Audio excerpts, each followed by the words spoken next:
Hello everyone, welcome back to Swati maths academy.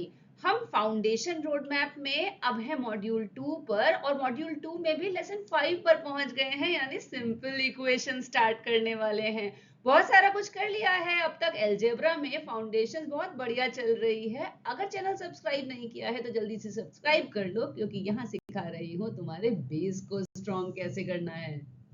तो चलो देखते हैं क्या होती हैं सिंपल इक्वेशंस और कैसे बनती हैं ये सिंपल इक्वेशंस, उसके पार्ट कैसे पहचानते हैं, ये सब सीखेंगे आज की वीडियो में। तुम समझ चुके हो पिछली वीडियो में कि एक्सप्रेशन क्या होता है। अब बहुत ही कॉमन कंफ्यूजन आता है बच्चों को अक्सर कि एग्जाम में इक्वेशन और एक्सप्रेशन दोनों इक्वल टाइप फील दे रहे हैं, भूल जाते हैं कौन सा क्या है। तो क्या याद रखना है, माइंड हैक एक देती हूं, इक्वेशन इक्वल। ठीक है, तो जहां इक्वेशन लिखा है वहां रखना कि यहां इक्वल टू का साइन होना कंपलसरी है। एक्सप्रेशन बस एक्सप्रेस करती है, बताती है, ये कोई भी इक्वल टू का साइन इसमें यूज नहीं होता है। ठीक है, तो पहली चीज तुम्हें ये याद रखनी है कि इक्वेशन क्या होते हैं और एक्सप्रेशन क्या होते हैं। तो 3x + 5 केवल इतना ही दिया है, कोई इक्वल टू का साइन नहीं है, इसलिए ये है एक्सप्रेशन। 3x + 5 = 20 दे दिया तो हो गई इक्वेशन। याद रहेगा। अपने रोड मैप में अब तक पिछली 4 वीडियोस में हम अलजेब्रा के अलग अलग पीसेस में सीखा है इसको हमने, जैसे वेरिएबल सीखे, कोफिशिएंट सीखे, कांस्टेंट सीखा, ऑपरेशन सीखा। आज सारे पीसेस को हम कंबाइंड कर देते हैं और एक कंप्लीट इक्वेशन बनाएंगे, बिल्कुल वैसे ही ना जैसे लेगो के छोटे छोटे ब्लॉक्स मिलकर बनाते हैं एक कंप्लीट मॉडल। चलो सबसे पहले एक एक्सप्रेशन फॉर्म करते हैं। हमारे पास कुछ एलिमेंट्स दिए हुए थे, 3x + 5। अब इनसे हमें एक एक्सप्रेशन बनानी थी।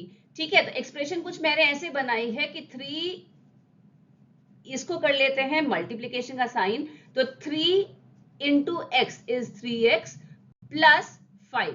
अब ये बन गई मेरे पास एक एक्सप्रेशन। याद रखो इक्वल टू का साइन नहीं है, इसलिए इक्वेशन नहीं है, ये है एक्सप्रेशन। अब सेकेंड स्टेप क्या करना है, इस एक्सप्रेशन को इक्वेशन में कन्वर्ट करना है। तो यहां है 3x + 5 और 20। अब यहां पर हमें बताना है कि हम साइन कौन सा यूज करेंगे। कौन सा साइन यूज करेंगे बताओ। अगर मुझे एक्सप्रेशन को इक्वेशन में कन्वर्ट करना है तो कौन सा करेंगे, राइट हम करेंगे इक्वल टू का साइन। इक्वल टू लगते ही एक्सप्रेशन कन्वर्ट हो गई हमारी इक्वेशन में। अब थर्ड स्टेप क्या करना है, देखो यहां पर हमें करना है, पहले पढ़ना सीखते हैं। 4x - 5 = 19। ठीक है, ये हमारे पास एक इक्वेशन दी हुई थी। अब इस इक्वेशन में हम ढूंढते हैं अलग अलग कंपोनेंट्स। तो यहाँ 4 और x आपस में मल्टीप्लाई हुए हैं। ठीक है, साइन अगर नहीं है तो समझेंगे इसमें मल्टीप्लिकेशन का साइन है बीच में। तो x इज वेरिएबल। याद है जो वेरी करता है वही होता है वेरिएबल, मतलब जिसमें वेरी होने की कैपेबिलिटी है, जो सिचुएशन के अकॉर्डिंग जिसकी वैल्यू चेंज हो सकती है। तो x तो हो गया मेरा वेरिएबल। फिर f x के पास मल्टीप्लाई हुआ एक नंबर, तो ये जो नंबर है ना, इस नंबर की भी वैल्यू समझो कि चेंज हो जाएगी। भाई वैसे ये नंबर 4 ही है, लेकिन अगर x की वैल्यू 2 है तो इनको मल्टीप्लाई करके आएगा आंसर 8। अगर x की वैल्यू 4 हो गई तो हो जाएगा 16। तो ये x से लगा हुआ जो भी नंबर होता है, इस नंबर को हम कहते हैं कोफिशिएंट। तो 4 हो गया कोफिशिएंट। उसके बाद हमारे पास हुआ ये 5। अच्छा, माइनस का साइन है तो माइनस ऑपरेशन हो गया। 5 अकेला बैठा हुआ है, ये नंबर है, और नंबर क्या होते हैं, नंबर होते हैं कांस्टेंट्स। तो 5 भी कांस्टेंट है और 19 भी कांस्टेंट है। 5 और 19 दोनों हो गए कांस्टेंट। इक्वल टू का साइन हो गया ये वाला, राइट। अब ये है हमारा, हम जब लिख रहे हैं तो ये पूरा का पूरा है पार्ट लेफ्ट साइड और ये वाला 19 वाला पार्ट है राइट साइड। ठीक है, आपने इसको पूरी तरह से डिकोड कर लिया। हमारी इक्वेशन क्या समझाना चाह रही है, क्या कह रही है। तो भाई बात छोटी सी थी पर बहुत काम की थी, क्योंकि ये छोटे छोटे बिल्डिंग ब्लॉक्स मिस हो जाते हैं तो छूट जाता है तुम्हारे हाथ से पूरा अलजेब्रा। तो क्या करना है, आप सीख लिया है अच्छे से, तो बस तुम्हारे पास यहाँ पर मैंने दिए हैं तुम्हें पीसेस। तो तुम्हें क्या करना है, इन पीसेस से बना देनी है फटाफट एक इक्वेशन। जल्दी से करो, वीडियो को पॉज करो और लिखो तुम्हारी इक्वेशन क्या थी।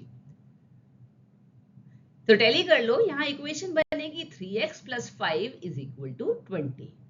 तो अगर तुमने इक्वेशन ठीक बना ली है तो जल्दी से पेन फिर से उठा लो, वीडियो को फिर से पॉज करो, क्योंकि अब तुम्हें बताना है 4x - 5 = 19 में 4 क्या है, x क्या है, माइनस को क्या कहते हैं, 5 को क्या कहते हैं, 19 को क्या कहते हैं, और फिर = को भी तुम क्या बोलोगे। ठीक है, तो ये तुम्हें मुझे बताना है फटाफट कि इस इक्वेशन के पार्ट्स के नाम क्या हैं। एक लास्ट चैलेंज है कि यहाँ मैंने दो क्वेश्चंस दिए हुए हैं, 9 - x = 4 और दूसरा क्वेश्चन है 8x - 12 = 20। तुम्हें बताना है इन दोनों में वेरिएबल, कोफिशिएंट और कांस्टेंट क्या क्या होंगे। जल्दी से लिखो और मुझे कमेंट करके जरूर बताना। तो इसके साथ ही आज हमने सीख लिया कि एक्सप्रेशन और इक्वेशन में डिफरेंस क्या होता है, इक्वेशन कैसे बनती है और इक्वेशन के हर पार्ट को कैसे पहचाना जाता है। लेकिन एक इंपॉर्टेंट क्वेश्चन अभी भी बाकी है कि x की एक्चुअल वैल्यू फाइंड आउट कैसे करते हैं, और उसके लिए तुम्हें आना पड़ेगा लेसन 6 में, जहां हम step by step simple equations को बहुत सिंपल तरीके से सॉल्व करना सीख लेंगे। तब तक के लिए कीप लर्निंग, कीप प्रैक्टिसिंग, और याद रखिए मैथ्स रटने की नहीं, समझने की चीज है। वीडियो को एंड तक देखने के लिए बड़ा सा थैंक यू। चैनल को सब्सक्राइब कर लो और वीडियो अच्छी लगी है तो लाइक और शेयर भी कर दो।